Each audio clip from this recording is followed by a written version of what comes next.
Hello everyone, it is PreludeBoy99 and today we're talking about the Hot Wheels RLC 1976 Volkswagen Golf Mark 1 GTI. And I have to say right out of the gate, this thing has incredible engine bay detail. Just the way the engine sits in the engine bay, it's really good. I think that's like the most standout thing that I've seen with this casting is just the engine bay and the engine itself. It makes me excited for when or if, because I'm not sure if they are going to do it, but if they ever make a RLC Trueno, I'm very excited because of this detail right here. Because I know they have the potential to do it. I've seen muscle cars like the AMC Javelin have really good engine bay detail, and even the Chevy Nova Gasser. But this, right out of the gate, already fantastic. I'm not a Volkswagen person. I don't really know a lot about Volkswagen other than it's a European car manufacturer. I'm not really big into European vehicles. But this looks cute. I really do like this. It's a cute package. Of course, you have the Shadow Chrome Spectra Flame finish, which you already know this is going to look good next to the BRE 510 Datsun. You have the fender flares. You have the disc wheels. They're actually called aero wheels, but I call them the disc wheels, the frisbee wheels. And you have the interior as well. So this is a little guy. This isn't like a big casting. But the way this thing sits, it sits pretty well. It has a really low stance, even has a splitter. And this is actually going to come in a blister. It's not going to be in a display case. Which I already knew by the pricing, because usually the acrylic case castings are $30 and up. And blisters are $25. 25, 26, 27. We've been seeing prices fluctuate this year because earlier this year they were 27 and now they're 28. And even the new Subaru STI, and when I say new, I mean like the recent casting, which was the 98 Subaru STI. I'm not entirely sure off the top of my head. I apologize. Again, I'm trying to be as factual as I can, so I apologize. But and it wasn't even the last one. The last one was the Brookwood. This was the last one, and this is the one before that. So it was before the Brookwood. There was the Subaru, and the Subaru looked really good. But this one looks just as good, and you even have the gridded detailing on the seats. Again, I'm not a fan of Volkswagen. I mean, I do like the Volkswagen Beetle, but that's mostly because of Herbie. But I really like the boxy motif of this vehicle, because everything on this is boxy for a 70s car, which is the norm. I mean, 70s vehicles were very boxy. But if this was a Toyota symbol, it would have fooled me into thinking this was a Starlet. And I know I'm probably going to get a lot of people upset because I'm probably going to get a lot of people upset. They're going to be like, they're two different cars. They're not the same. I know. I'm just saying that the way that this thing is stanced out looks like a Japanese car, not so much a European car. So it would have fooled me. I don't know if you guys would take that as a compliment or as an insult. Either or. I didn't mean it as any. I'm just saying just the way this car is. I don't see a lot of vehicles like this. The 76 Golf? I don't see a lot of these on the road. And even in car meets, I still don't see them. But I understand the love behind them. I really do. So, let's read the features. The 1976 Volkswagen Golf GTI was the first high-performance hatchback, a hot hatch unleashing the new craze in the automotive world. This die-cast car is a tuned version of the original with a beefed-up engine, slam stance, big fender flares, and a large chin spoiler, as we can see over here.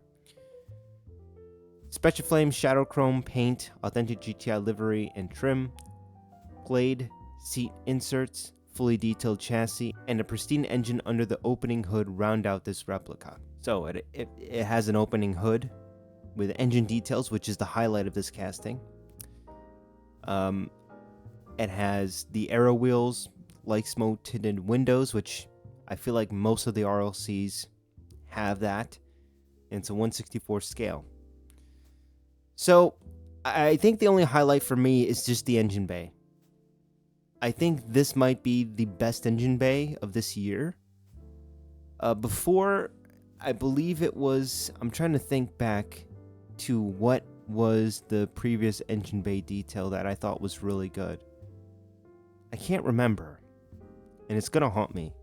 Because I'm not going to lie, I have been skipping out on a lot of RLC lately. Not because I'm not interested, because again, I'm just saving money. So this engine is like a transverse mounted engine, meaning the differential is in the front. A lot of Hondas, Honda Civics, Preludes, Integras, they have this engine layout where it's transversely mounted. I'm wondering if Hot Wheels is going to do an RLC of the Trueno, and the Trueno is longitudinal mounted, meaning that the transmission is behind the firewall. I wonder if they're going to do that, because when I look at this intake, it reminds me of the Trueno in a way. Let me know what you guys think about that. This exhaust looks lazy to me a little bit. It's just a little peg that just sticks out of the car. That's about it. So, is this car worth buying for $28? And it's just so weird how like the prices on these RLC castings are fluctuating. They fluctuate all the time, and I don't know why. And I also noticed that this is also a pre-order. This one is a pre-order, this one was a pre-order, and this one was a pre-order. I've never seen this much RLC still in stock. Because normally with RLC, and I want to show you guys, usually with RLC they sell out within a day, or maybe within a week. But lately, we have 5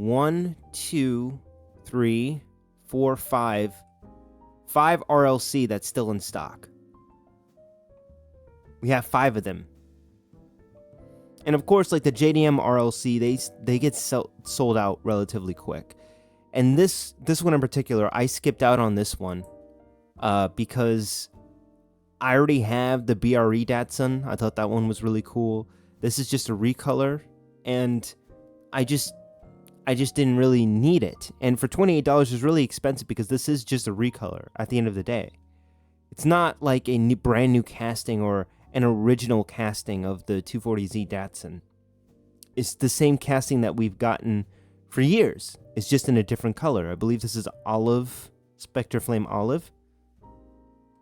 And that's why I didn't do a video on it last time. A lot of you guys were probably waiting for me to do this video on the 72 Datsun 240Z. And honestly, I didn't feel like making the video because, again, I already have this casting.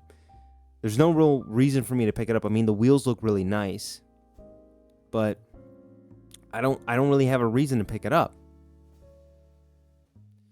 So, yeah. So far, RLC has still remained in stock.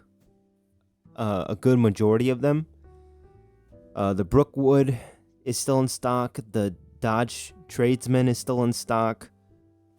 I'm surprised it's still in stock. Not many people wanted it. And I think the reason why these vehicles are still in stock is because of the pricing. I think when they increased the pricing, the demand just kind of diminished. And now people are starting to think twice about purchasing RLC, especially with memberships. You have to pay $10 to be a member in order to buy the car itself. Then you have shipping and taxes.